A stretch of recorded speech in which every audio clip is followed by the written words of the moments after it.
synthesis of nucleic acids.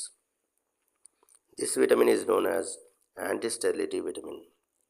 This vitamin is known as anti-sterility vitamin. వంధ్యత్వ నిరోధక vitamin అని దేన్ని అంటాము? వంధ్యత్వ నిరోధక విటమిన్ అని దేని అంటాము? Vitamin A, vitamin A, vitamin B12, vitamin B12, vitamin K, vitamin ఈ.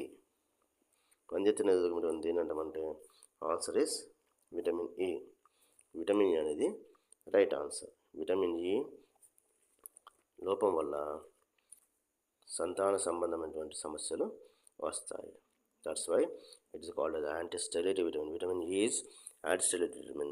Why? Because due to the lack of this vitamin, we get the problems which are related to reproduction. Pernicious anemia occurs due to the deficiency of హానికరమైన రక్తహీనత దీని లోపం వల్ల వస్తుంది. Vitamin B6, vitamin B6, vitamin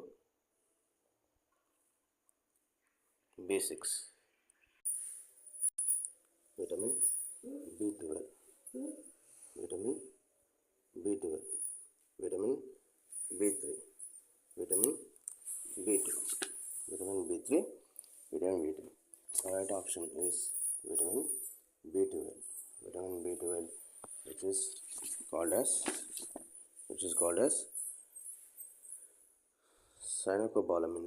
This is the reason for pernicious anemia. Fat soluble vitamins are కొవ్వుల్లో కరిగే విటమిన్లు ఇవి. Vitamin A right option. Vitamin A, right option. Vitamin B, wrong option. Vitamin B and C is wrong option. Vitamin A, D, E, K. Vitamin A, D, E, K is right option. Vitamin A, B, C. This is also wrong option. Why? Because B and C does not dissolve in the fats. Hence, the correct option for this one is third option, that is vitamin A, D, E, K. Also, the first one is right, but it is there in the third one.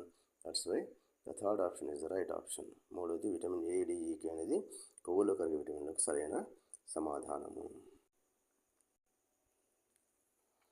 In these animals, small intestine is the longest part in digestive system. In these animals, small intestine is the longest part in digest system. ఈ క్రింది జీవుల్లో వీనిలో అతి పొడవైన చిన్న ప్రేగు ఉంటుంది. Carnivores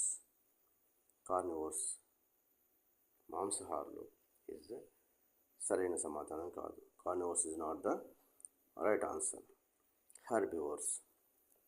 herbivores శాకాహారులు, it is the right answer. Omnivores, ఉభయహారులు, this is also wrong option. All the above is also wrong option. Herbivores is the right option. Why? Because they have to digest the complex sugar, which is called as cellulose. Cellulose should be digested in the herbivores.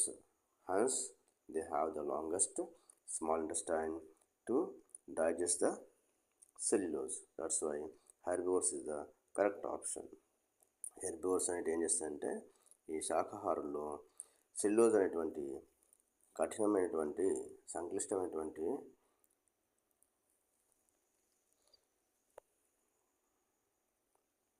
చక్కెర జీర్ణం కావాలి కాబట్టి అందుకోసం ఈ cellulose అనేది జీర్ణం కావడానికి వీటిలో పొడవైనటువంటి స్మాల్ intestine చిన్న ప్రేగు ఉంటుంది. Herbivores is the right answer.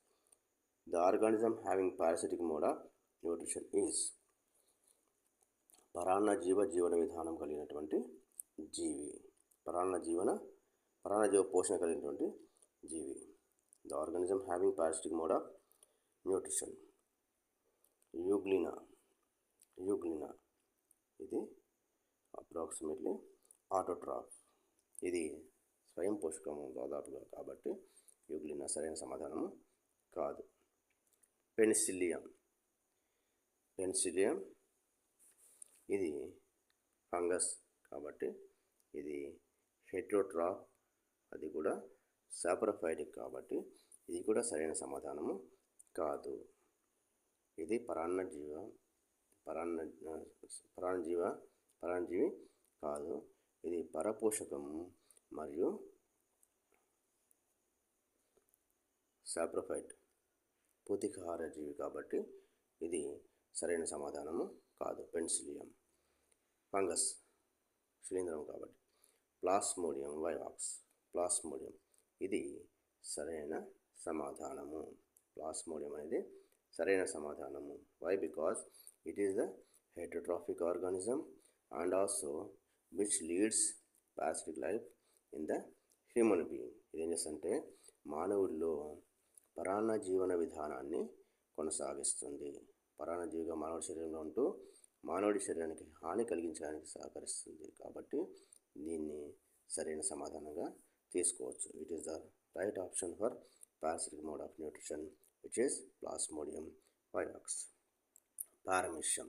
Paramecium is also, it's not right option, it is a wrong option. Why? Because it is a heterotroph and holozoic nutrition. ఇది హెట్రోట్రాఫ్,